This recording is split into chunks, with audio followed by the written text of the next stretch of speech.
Good morning, everybody. I'm Don Stewart, and welcome to Breaking News for this Saturday. It is the second day of August, 2025. And as always, we have stories in the news that have something to do with what the Bible has to say our world is going to look like at the time of the end of this age, before the second coming of Jesus Christ and the many events that will precede it. So let's get to them. First of all, from the UK Telegraph, Donald Trump planning shock and awe with the Russian sanctions. This is going to be very interesting in about a week. We'll see where the proverbial push comes to shove here. Now, the second story is not surprising. This is from N12 or JFEED, the Israeli website. Hamas welcomes calls for Palestinian statehood, but refuses to lay down its arms. Well, neither of those are surprising. The Western world is doing all the work in condemning Israel for genocide, condemning Israel for, starving children, condemning Israel for fighting even the war in Gaza, continuing on without some type of ceasefire. And of course, there's no ceasefire because of Hamas. But anyway, Hamas is, acting as though they're in the driver's seat, which leads us to our third story. The IDF leader Zamir says the IDF will soon not know if hostage deal is possible or Gaza war must intensify. This is from the Jewish News Syndicate. Well, we can tell you that's the same thing we've been telling for the last, 6, 8 months, a year. They're not going to give them the hostages. They're not going to do another hostage deal. Why should they? Like we said, the whole Western world is seemingly on their side. Hamas is now looked at as the good guys, Israel the bad guys. So why should they make any type of deal? They'll just keep going the same old, and expect pressure from the Europeans and others to get Israel out of Gaza. So we got that story. Then finally, despite breakdowns in talks, and here is the problem, Netanyahu resists total takeover of Gaza. This is from YNET, and it's not surprising. Netanyahu is famous, historically, of dithering in military matters, of not making firm decisions. And after all this time, still hasn't decided what they're going to do. Now, as we mentioned, none of the choices are good. They're all horrible. You got to do the lesser of evils, but you still have to make a choice what you're going to do.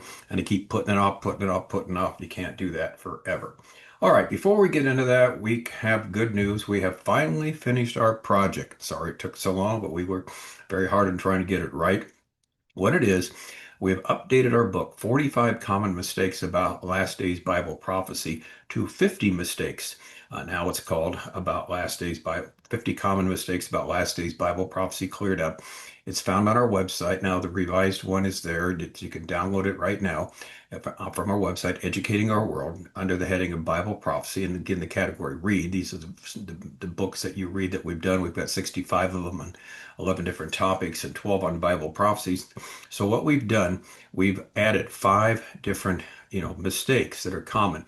And let me again reiterate, if you're new here or if you haven't been watching in a while, whatever it might be, the mistakes that are made are mistakes people make of not, studying the Bible thoroughly, of not really looking to the issue in detail, and making mistakes of saying, certain things should be part of last days Bible prophecy when they're not. Now, as I mentioned, I probably made half of them in my life, in my biblical teaching career. And the reason I made them, I just didn't know any better. And I parroted what someone else said. And the reason I don't make them anymore, I started studying the matter on my own. And you always have to let the chips fall where they may. Now, a lot of people don't like that. Whenever I do this sort of thing, I always get a lot of, in the past when we took comments, a lot of negative feedback. And it was interesting to hear what people had to say. Something like, well, my favorite one was, well, I thought you were one of us. What does that mean? Well, we believe this. Well, no, not everybody believes this. Anyway, bottom line is we're going to present those to you right now in for the next couple minutes, kind of share with you where we're going on this. And please, only thing we ask is, consider the possibility that maybe some of the things you've heard and taught in the past were not correct. In other words, they didn't fit last day's Bible prophecy. So here's mistake 49. This is the one we're talking about in particular, and we're going to do a video on this soon.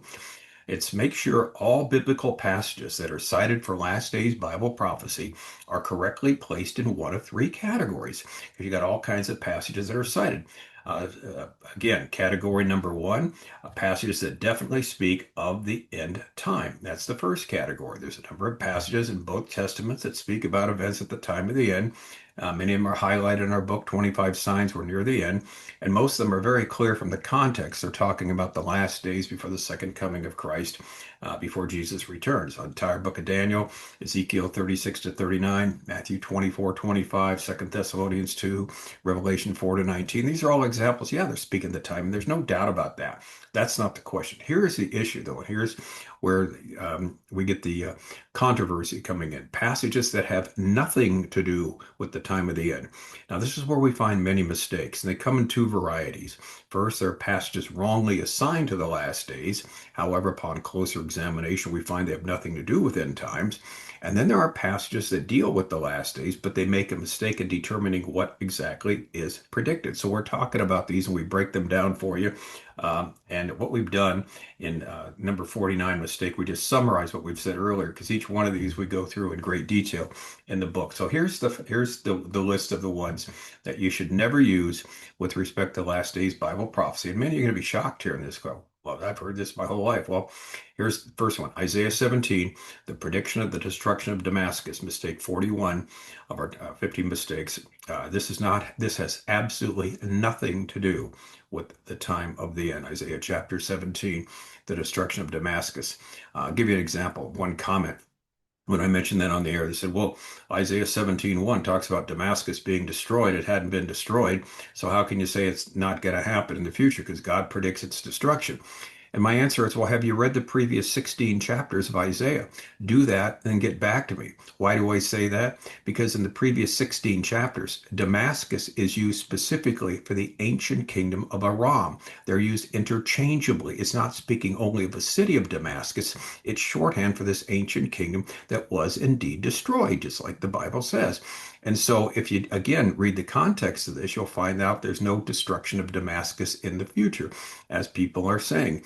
But again, if you read all 17 chapters, but of the first 16 chapters, you'll find that very, very clearly. There's maybe a dozen standard commentaries I've been looking at on the book of Isaiah, and none of them in Isaiah 17 talk about a future destruction of Damascus. Why? Because they comment on the first 16 chapters. There's nothing there. So that's one of them. Another example, Psalm 83, the nations that gather against Israel. That's a mistake. Has nothing to do with the last days Bible prophecy. Psalm 83 is not a prediction, a prophecy. It's a lament. And that's the type of psalm that it is. And lament psalms, as we emphasize there, always have to do with something happening right at the moment, right now. In other words, the psalmist is lamenting because of problems they're facing. It never has anything to do with the future. It's always right now. And Psalm 83 has nothing to do with that. Leviticus 23, the so-called fall feasts. We get that every year around this time. Um, Coming up, well, the fall feast, Christ's going to come back in the fall because the first three feasts, he came back in this, they're fulfilled in the spring. The last three are the fall. No, it doesn't work. For example, they're not feasts. Of the three that are so-called fall feast, only one is a feast. And the second point is one of the three took place in the spring, not the fall. So it just, again, it doesn't work on so many levels. And we go into it in detail. And then the one that I probably get the most uh, response from Genesis 6, the Nephilim, who are the offspring of angels and human women who will return in the last days. That's mistake 44. The Nephilim are not the offspring of angels and human women. The Nephilim are human beings, and actually it's a positive term, not a negative term when you look at the entire context there. And so the reason we say this, a lot of people talk about the return of the Nephilim. There's almost a cottage industry out there of people saying the Nephilim. They get all these signs supposedly everywhere, how these supernatural beings are inhabiting our planet, doing this, doing that. Well, again, that's not biblical. I'm sorry. There are supernatural beings doing things, evil supernatural beings, but they're not the offspring of angels and human women. So we talk about that. And then a couple mistakes where they're wrongly uh, designated the last days invasion, where the young lions of Tarshish refer to the United States. That's mistake 11. No, it doesn't. Young lions of Tarshish have nothing to do with the United States of America, as we see from the context in Ezekiel chapter 38. And finally, the one that's probably the most controversial, the parable of the fig tree. We talk about it in four different mistakes and three appendices. We go into great deal. The fig tree never represents Israel. It is not a sign of Israel. It's a sign from nature. And the entire context of the Bible, we show that. So again, if you read the Bible, you study it. These are the conclusions you're going to make if you want to hear what God has to say. So we'd like you, again, if you've got a different point of view, at least read what we have to say. A lot of people didn't. I can't tell you how many people said, well, I'm going to stick with so and so, or I don't, so and so believes this. The always answer I come back with is, what does the Bible say? Then finally, passages that may or may not speak about the last days. That's mistake 48. We talked about that. Elam, Elam, the ancient kingdom that was there in modern day Iran. Does that have anything to do with the last days Bible prophecy? By the way, it's a very complicated subject, and I had to work on it back and forth, back and forth. I'm not really totally satisfied with how I laid it out because it's not easy, but you'll find the answer. The answer is there's not enough information one way or another to make a decision. And so we should not use those as category three, these passages that are obscure, not really clear, to use as a centerpiece or whatever it might be. All right, so that hopefully this information will be a huge help to you. Again, please, please, it's the Bible and the Bible alone we go to. That's what we do here. All right, now to the headlines. Headline number one from the UK Telegraph: Donald Trump planning shock and awe with the Russian sanctions. Senior Republicans says U.S. president will make good on pledge to impose crippling economic penalties.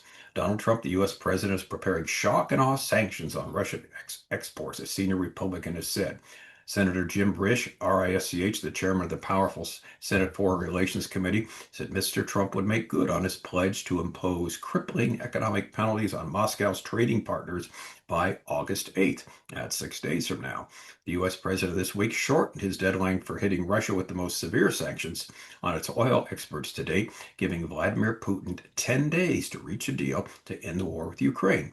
When and if the secondary sanctions hit, it's going to be shock and awe, Senator Risch told the UK Telegraph, adding that things are going to change dramatically as a result.